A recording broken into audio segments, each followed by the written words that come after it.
This is another edition of Stress-Free Living. I'm Ray Samich, and again, as always, our very special guest, Ratanjit and Ray. Ratanjit, how are you? Great. How are you, my brother? Excellent, thank you. And again, we have a extremely special guest. He's all the way from that left side of the country, the West Coast in California, but he is with us here in the Cleveland area today, and we welcome him back to our program because he added so much to it last week. Dylan Desai. Dylan, thanks so much for being back with us again. Thank you for having me. I'm honored. It's our real pleasure and privilege to have you with us, especially since we're talking about smart people. We're continuing the topic that we started discussing last week, why smart people do not so smart things, sometimes really not so smart. And you do, as we said last week, but for some of our new listeners may not have heard, that you come from probably what's considered one of the smartest areas in the world. Silicon Valley produces some of the most brilliant technology that all the world uses, and that's kind of in your backyard, right? That's right. That's right. So you definitely associate with some of the smart people. So we wanted to continue that topic. And also, I want to let our listeners know that we're going to have another kind of a topic, perhaps halfway through this, and that's talking about the reset that seems to be going on in our world. And as a result of the pandemic shutdown and the changes that has made for so many people all over the world, is this a good time to have that reset?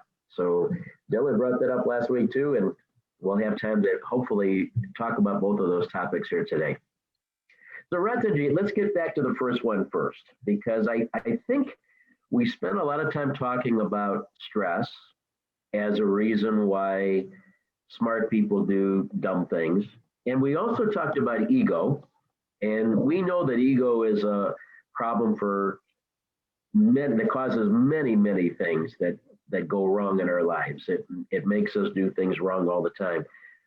But I was thinking about it, and I think there's some other reasons too, besides ego and besides stress. And I wanted to, get your input on that and talk about some other possibilities. Do you really think it does boils down to those two things, or do you think there could be some other reasons too? Well, let's first ask the smart guy who is with us.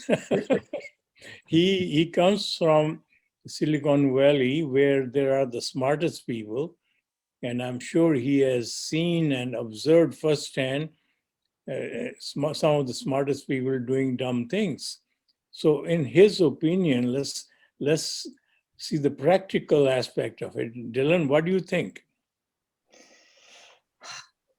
I do believe that, and I think this has been a theme of previous shows that you've had, where you have individuals who are operating from a very physical, from a very, I think I use the term, egotistical standpoint, versus what is truly the connection that we all strive for, which is the human, or the connection to another person, to the community around us.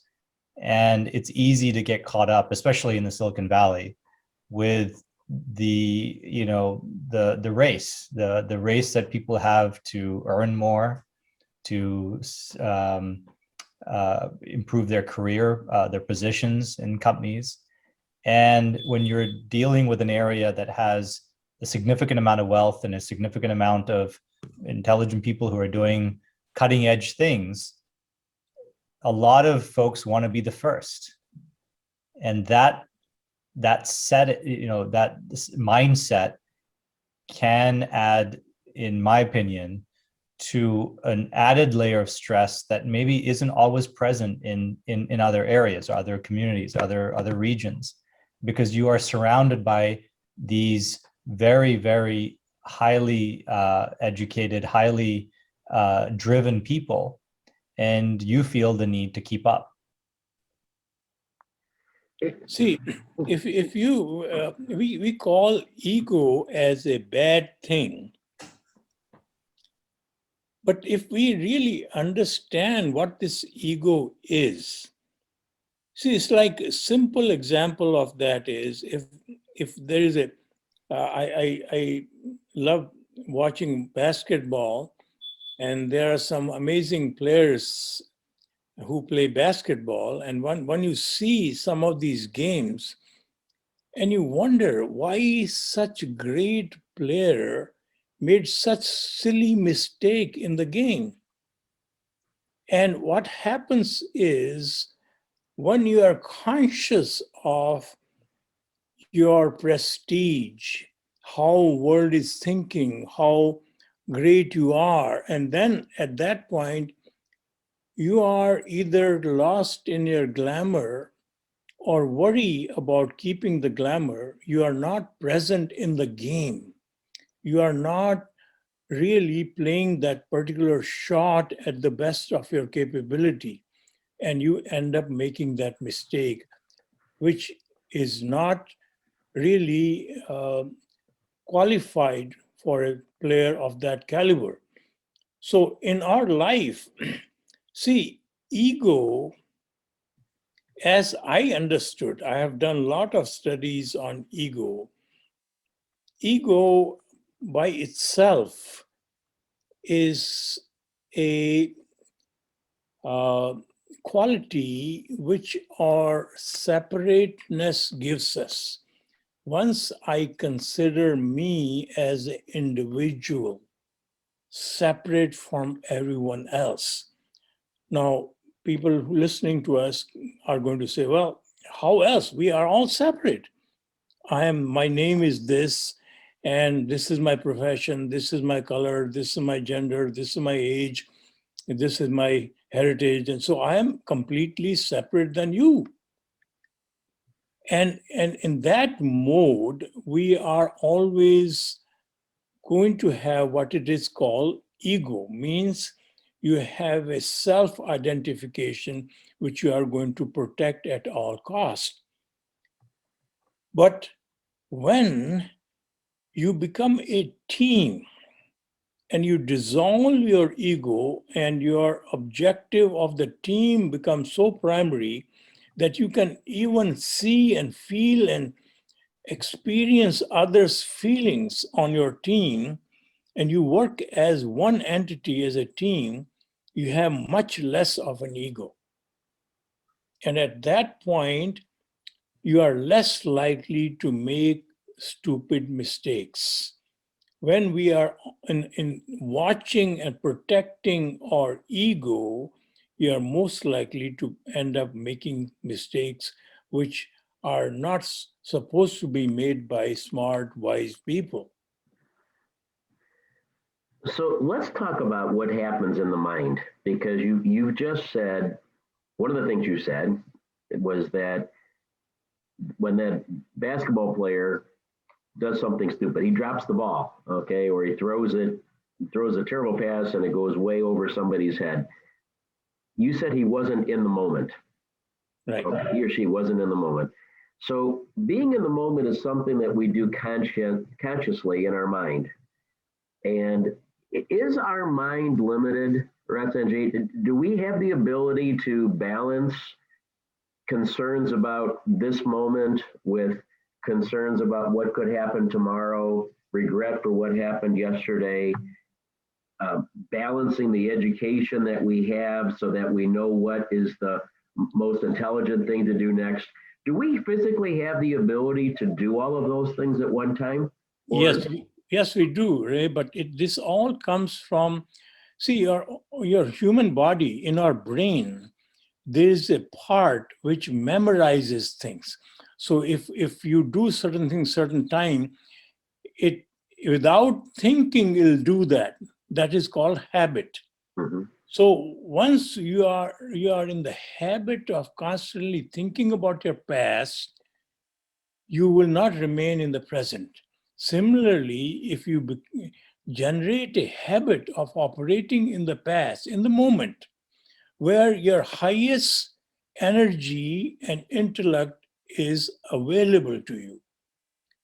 See, I give example of this piano player who is playing at Carnegie Hall, and before he's starting to play, people are clapping and he's nervous. He wants to in his mind, he's thinking, can I live up to my expectation, and so on.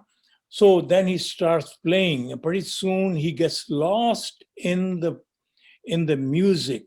And at his peak, he becomes the music, or she becomes the music. At that point, he's completely integrated with the music. He has no ego. And after he is done playing, and suddenly the clapping wakes him up, and then he gets up and takes the bow, and he suddenly feels proud. And at that point, he is not a piano player. The piano player was music. He had become music. And when he got out of that, he comes into the ego mode. He has segregated himself as me, and he at the highest peak of his game, he was integrated with the music. So he was no longer integrated with the music when he took the bow. Right. We definitely understand that, and it's a brilliant point of where we want to be in terms of getting so lost in and so integrated with what we have to do.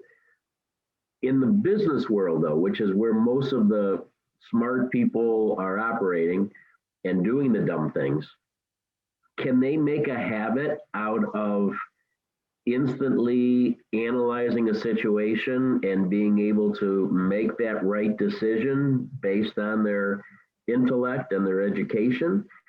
Or, I mean, is that something that you can make as a habit?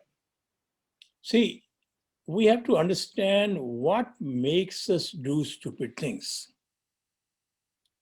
And what makes us do stupid thing is that when we get disintegrated and we suddenly become me, and I achieved this, I performed this, I was able to deliver such a peak performance.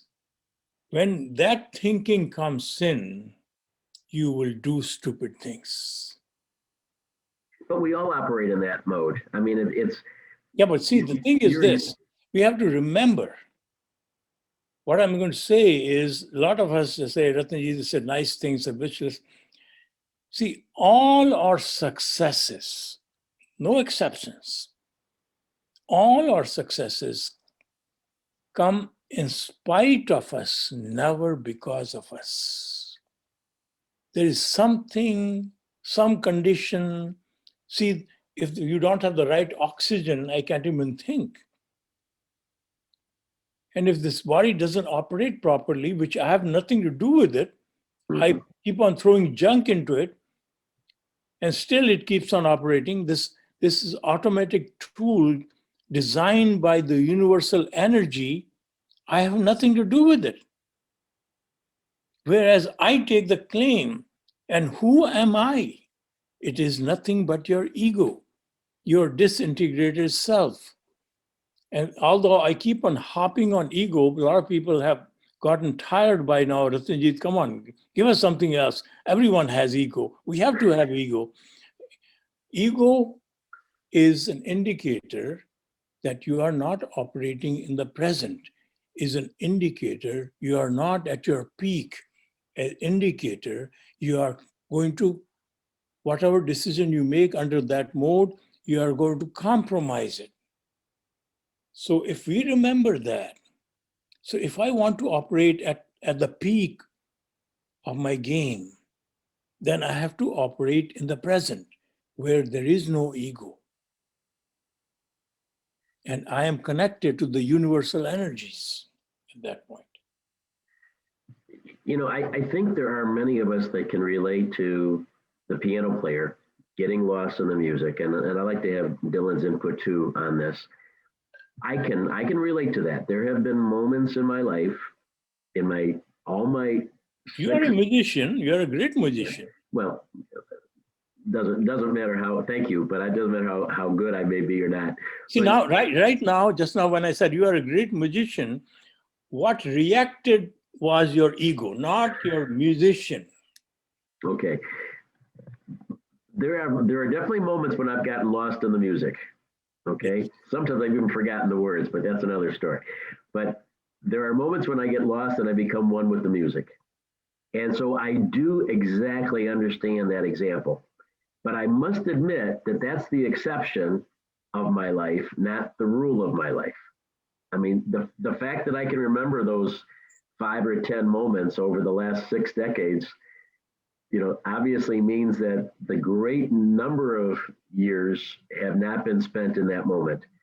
Is it realistic to think that we can get so integrated with things around us, with life around us, that we can have those moments all the time or a lot more of the time? Is that even doable? I mean, it just seems like that is an unrealistic. It comes from knowing that ultimately there are millions of things which are helping me achieve my peak. And many of those things are merely gifted to me. I did not earn them. So under those circumstances, you go into this whole game by utter gratefulness. And when you are in the grateful mode, you cannot be egotistic as well as grateful. So one or the other exists. So when you are grateful, you have countered your ego. And you are now in a position to operate in the present. And you are in the position to make less mistakes. Dylan, would you like to weigh in on that before we take a break? Have you ever been lost in the moment, or have you been fortunate enough to do that a lot? I haven't been fortunate enough to do that a lot. I have had those moments for sure. One thing, as you were both speaking, that sort of ties me back to the question of, the theme here of doing, smart people doing incredibly dumb things, and the theme of stress or being disconnected as a result of not of your ego operating as a primary driver, is this theme or this concept of a lack of empathy. And when I think to moments where I've had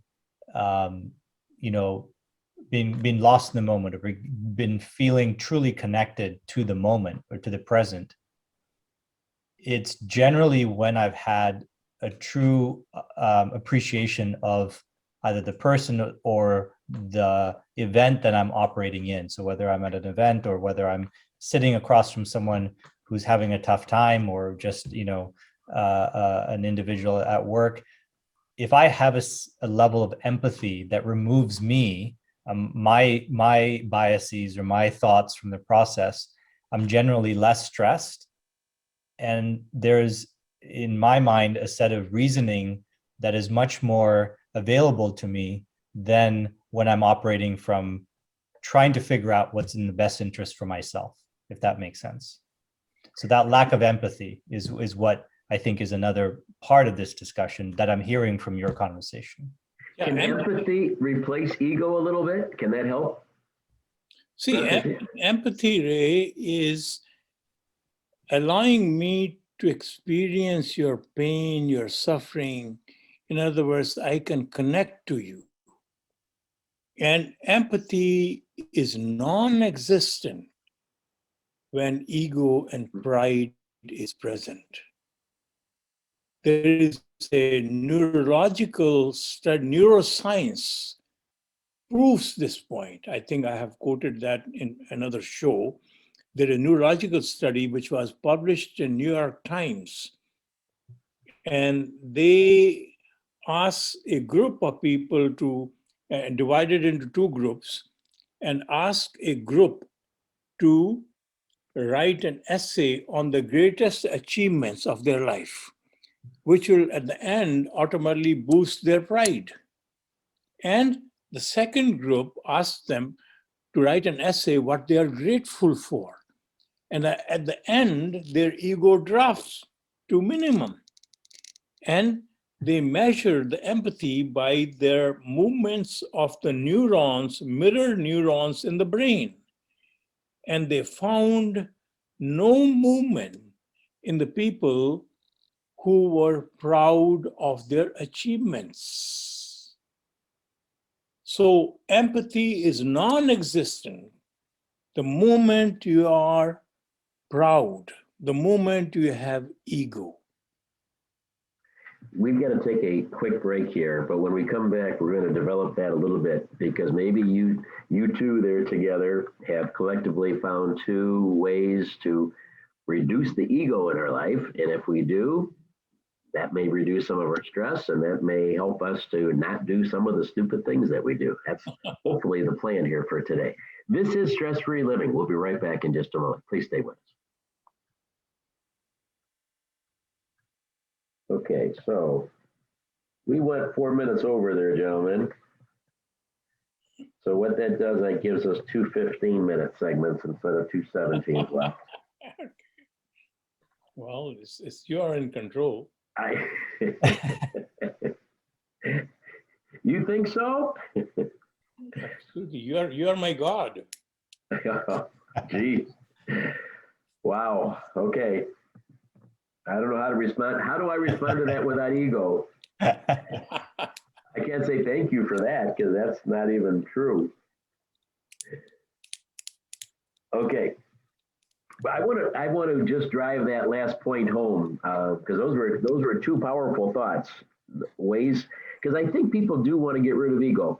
So, I mean, I don't think there's not a lot of people I know that when they have an ego, they really say, yeah, I want to have ego. I think people are trying to resolve that and lessen that. And if you can try to use more empathy towards people and relate to them and then just be grateful for what the gifts are that you have, those are two really great practical notions of advice in my mind. So, I mean, I think it just ties back into, I know the questioning for me is around Silicon Valley and being surrounded by, but this concept of empathy for me, especially with the condition we're in politically in this country, is a lack of empathy, a lack of understanding the other side, whichever side you're on. Mm-hmm. And we're here because of that lack of empathy. You've got supposedly smart people, business, politicians, people who are in very high positions of power, who are doing dumb things. That's what's funny, and I'm going to say this one for the show. Okay, let's start. Yeah, I'm going to say this one. Okay. And Dylan, what you said was great. Let me repeat that. Can you remember what you just said and play it back? Sure. Good. All right. I'll try. All right. And we're coming back in 3, 2, 1. And we're back on Stress-Free Living. Ratanjit and Ray and our special guest today, Dylan Desai. And just before we went to the break, you two collaborated on a couple of thoughts, and they seem to me to be a beautiful alternative that people can start putting into practice when they know that they are being egotistical, when they feel that ego is trying to come out. Then you can show empathy to somebody else around you and lose yourself by doing that. And you can take a moment and thank whoever your almighty is, whatever you pray to, whatever you believe in, and to say, I realize that I am nothing without the gifts that I have been blessed with. And those two are really powerful thoughts as a way for anyone who I think is trying to, reduce the stress that they do feel because of their own ego. What do you gentlemen think? Dylan? I absolutely agree. And I think, the concept of empathy is not obviously unique to Silicon Valley. It's certainly should be applied far more. But when you look around at the situation we're in this country, and the stress, the past year we've all had across the spectrum, and you think about the lack of empathy that politically we see in front of us. You see very smart people in positions of power, both business and politicians, who, because of a lack of empathy, are doing, frankly, not smart things. So the ability to impart empathy or have empathy when you're sitting across from someone who has a diametrically opposed view to you is possible. And it's actually very much more possible now than it ever has been, because we've all had this shared experience this past year. And so I hope that this past year has shown us that it's possible, and it's possible far more frequently than just in those rare moments where you get lost in that moment, if that makes sense. Yeah. Ratanjit, can we do these things consciously? Or sometimes you say, like you just told me when you gave me a compliment and I says, no, you said that was ego. Can we offset the ego consciously by trying to show moments of gratefulness or empathy? Or is that kind of proving your point that ego takes over and it causes us to do other things? See, if I'm so constantly, acutely aware that all my successes are because of collective effort of the universe, and that collective effort comes through my colleagues, comes through the society, comes through what I breathe, comes through what I eat, comes through this gift of this unique body which is gifted to me. So if I constantly remember that, see, the world is going to always give you compliments when something great happens. And you take compliment with grace, 100% realizing when you are taking the compliment that this happened through you and you are grateful for that. You have not done it. The moment you take full credit that I have done it, you are fueling that ego. You are moving away from empathy. You are very vulnerable to now do very stupid things. So you can't really turn it off and turn it on. You really have to be in that state of gratefulness. Right. Right? Okay. If you remain in gratefulness state, see, many things happen simultaneously.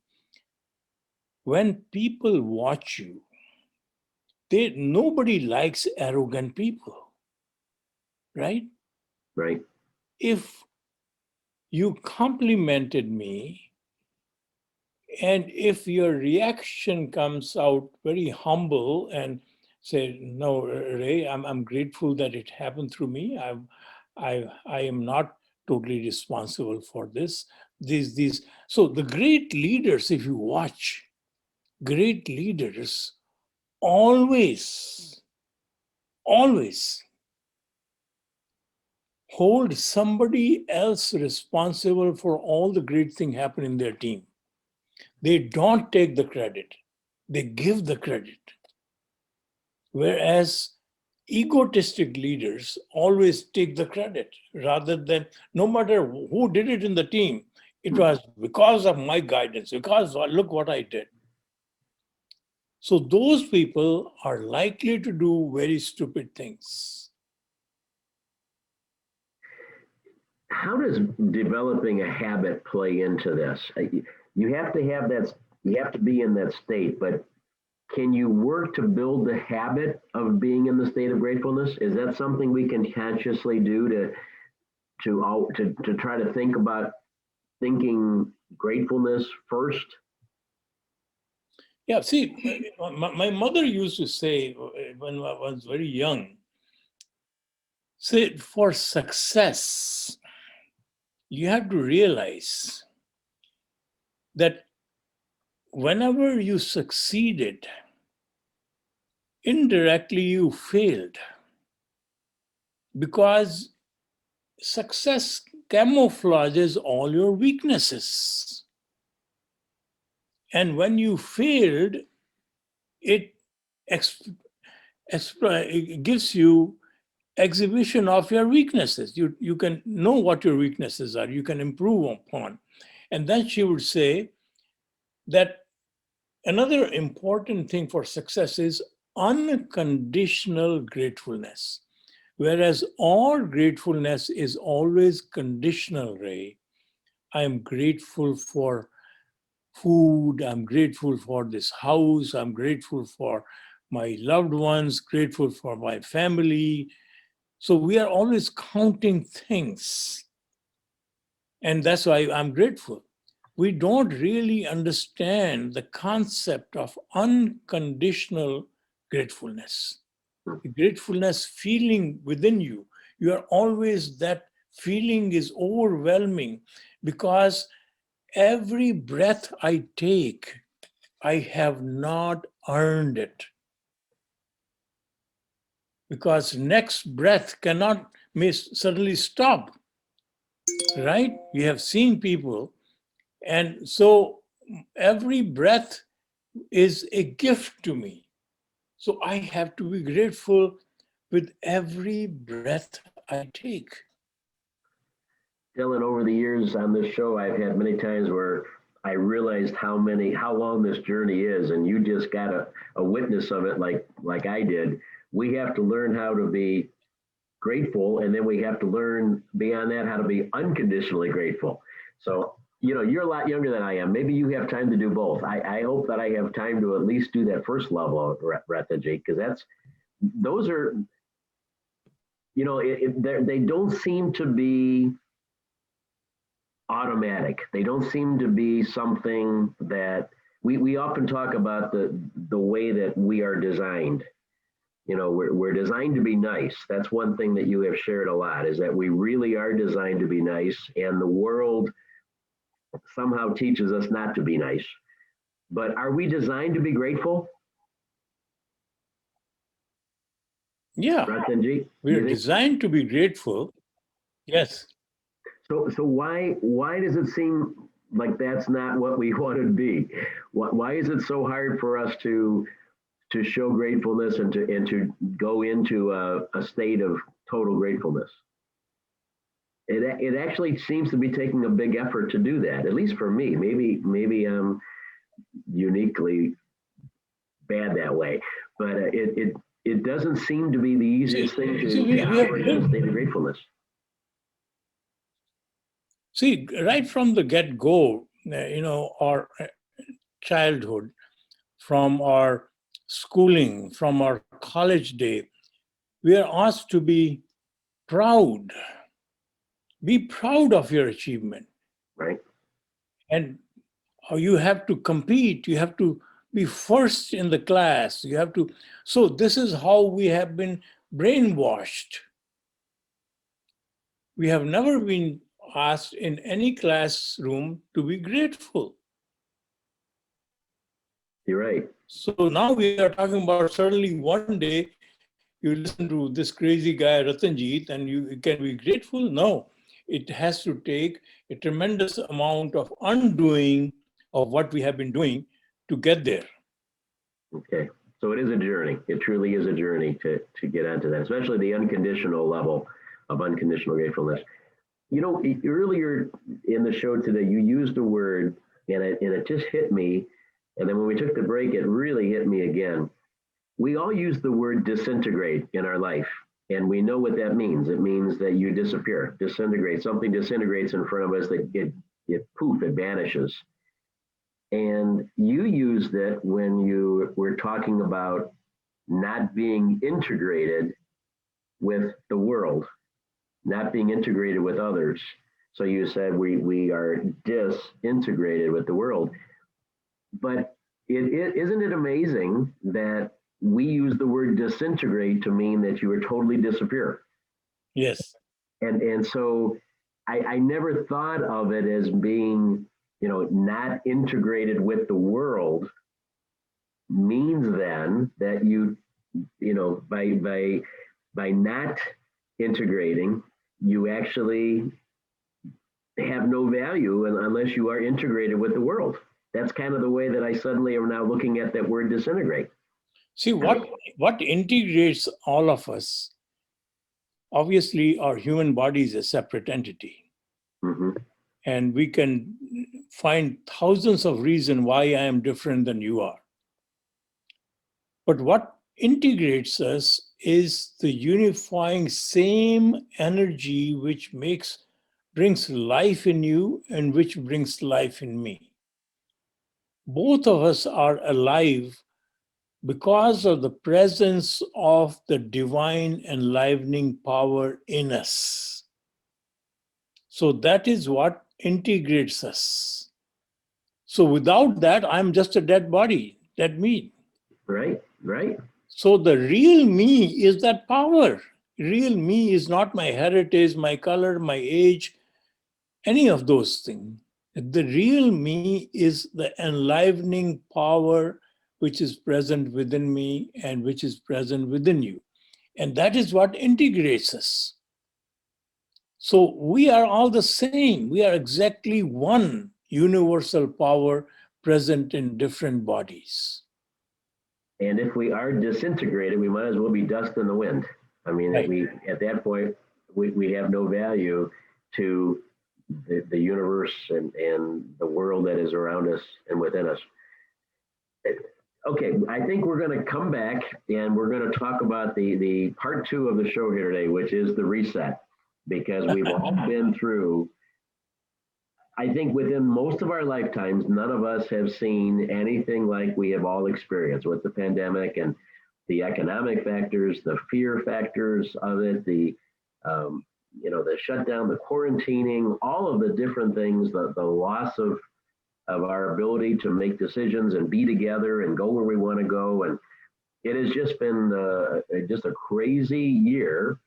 And can there be something positive that comes out of this insanity? Can there be an ability for us to do a reset and maybe to listen to things like Ratanjit just talked about and think about the world and the gratefulness? I don't know how many people are grateful for the pandemic, but maybe by talking about it through this, we might be able to make us feel that and realize that it really was something to be grateful for. This is Stress-Free Living. We'll be back in just a moment, and we're going to talk about, is this the time for a reset? We'll be right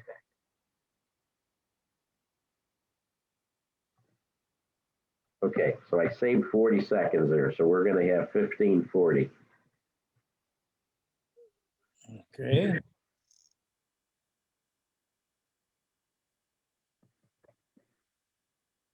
Should we go right to it? You guys ready? Yeah. Everybody need a timeout? I'm good. You're good? Okay. All right, I talked enough at the end, so I'm just going to go right into it, so you guys take over. Dylan, don't wait to be, if you want to say something, by the way, you're muted, Dylan. Yeah, I'm purposely doing that because of the beeping sound in the back. So Okay, I'll come off of mute. Thanks. Okay, don't What worry. is the beeping sound? He said there's a muting going on, a beeping going on there. It's What? because of the opening of the door. There's an alarm panel here that goes on and off. So I don't know if you can hear it, but I can hear it. So I'm conscious that you're recording. I have heard something going off. I thought I was hearing bells again. But what I wanted to say is, don't wait. If you have something to say, either just start saying it or make a gesture like you want to talk. So don't feel like you can only talk when we call upon you. Please. No, I appreciate that. Yeah. Because sometimes between Ratanjit and I, you can't get 2 words in. So you guys are very comfortable. You've been doing this some time, so you're very comfortable and natural with each other. And I'm mindful of not messing up that natural. No, but we appreciate you being here. We sincerely do. So thank you. Definitely feel free to talk. All right, brother, you ready to go? Okay. All right. 3, 2, 1. We're back on Stress-Free Living. Ratanjit Sandhi, our special guest, Dylan Desai, and I'm Ray Samich. Thanks so much for being with us today. And kind of unusual. We normally just have one topic per show, but last week in that program, we only had a few minutes to talk about the idea of a reset.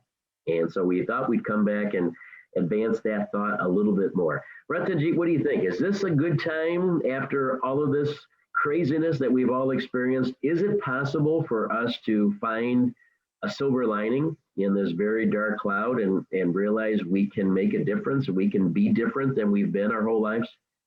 Well, what this pandemic uh, did to all of us is it put a stop. It put in our track. We were going 100 miles an hour, and suddenly we are grounded, and then we have nothing else what to think.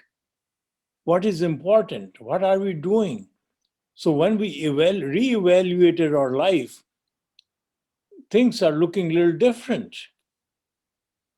And I don't know how long it will last, because old habits die very difficult to get rid of old habits.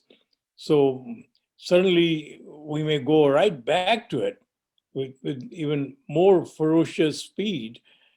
And because we haven't really changed, we have only witnessed certain things in front of us and which made us think.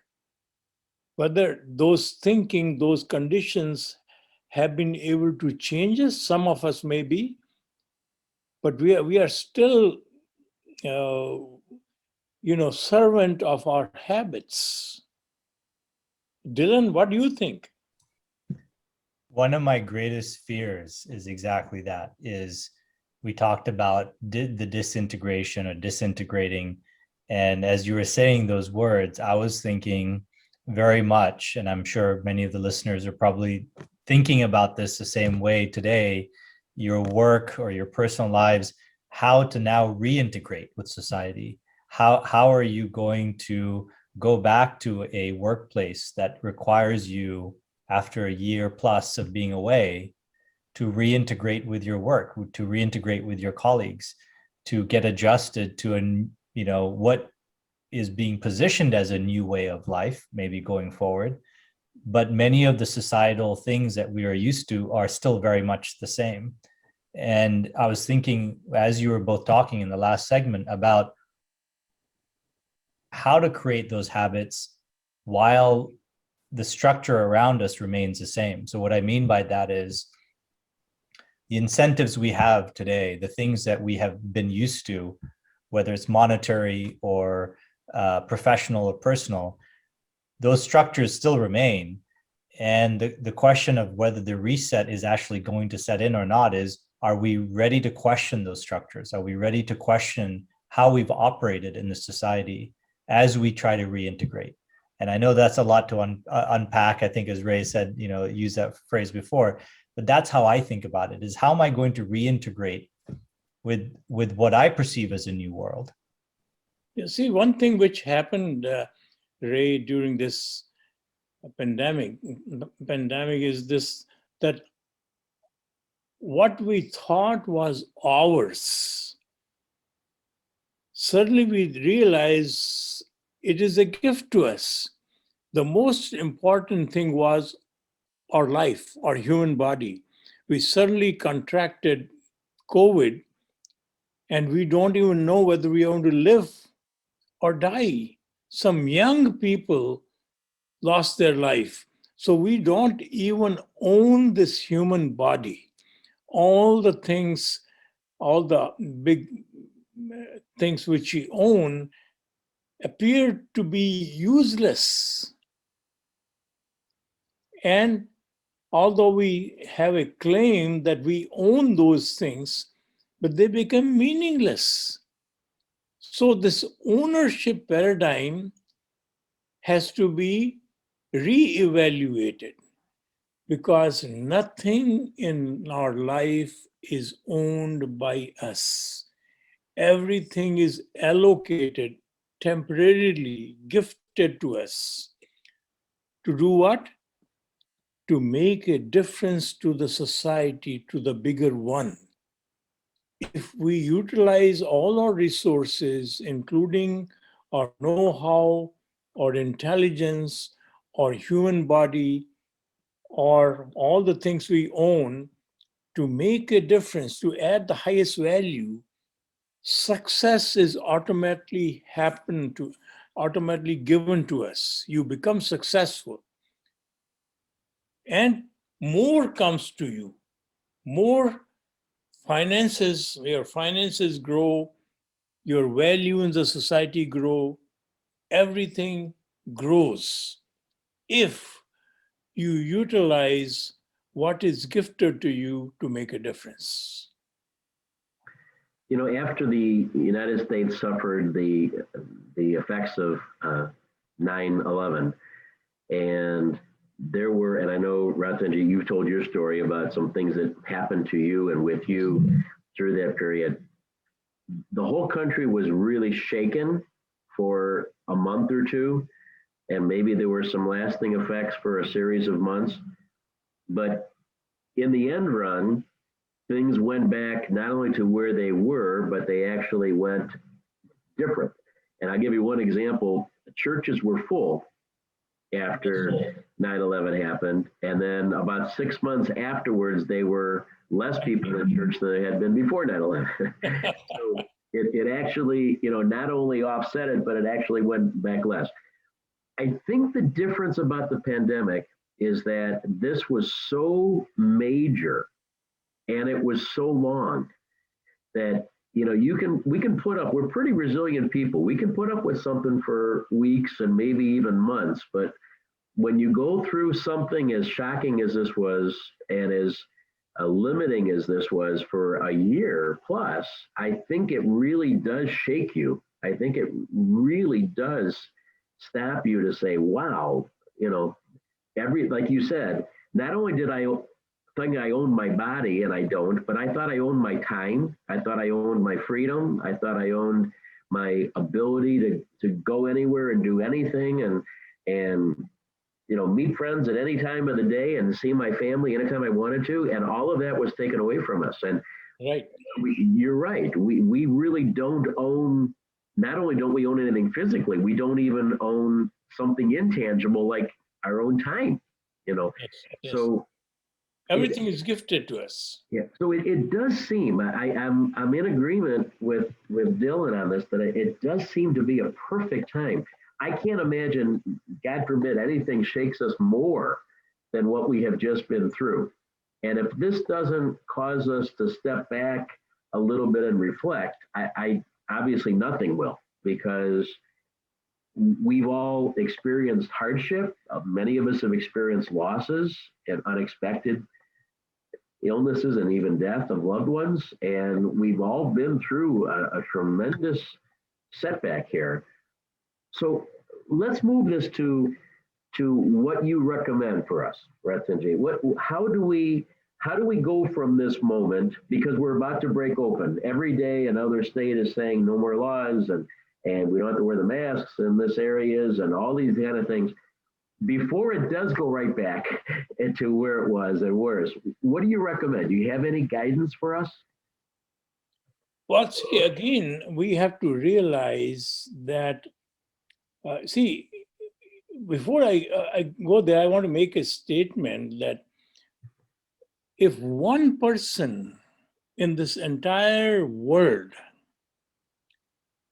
was disregarding all the cautions of either wearing mask or whatever it is, and if he contracted or she contracted COVID, they become an active spreader. And this is what has happened to our society. We suddenly, in our own selfish mode, refuse to do certain things which were good for the society. And in the false name of freedom, we did some very stupid things. And as a consequence, 500,000 people, or now right now it's close to 600,000 people in US lost their life. And this can easily would have been prevented. And this is all because of our ego or selfishness. And that has not gone away. we are still at this moment prematurely going the same route. So don't be surprised that this thing comes back even more strongly. So we haven't learned our lesson because we are part in ego. We are part in selfishness. We are part in me. Who is anybody else to tell me what to do? And as a consequence, we destroyed the whole society. Well, truly because of the rapid spread of the virus and the ease of the spread, it has proven that we are one. We are all one. That really has become clear out of this, because we all did think, well, it's just going to affect me. But no, as you said, if you do the wrong thing, If one person does the wrong thing, all the other people doing the right thing still doesn't help. Right. So it's like in our human body, if one part, see the entire organs, your heart is good, your kidney is good, your liver is good.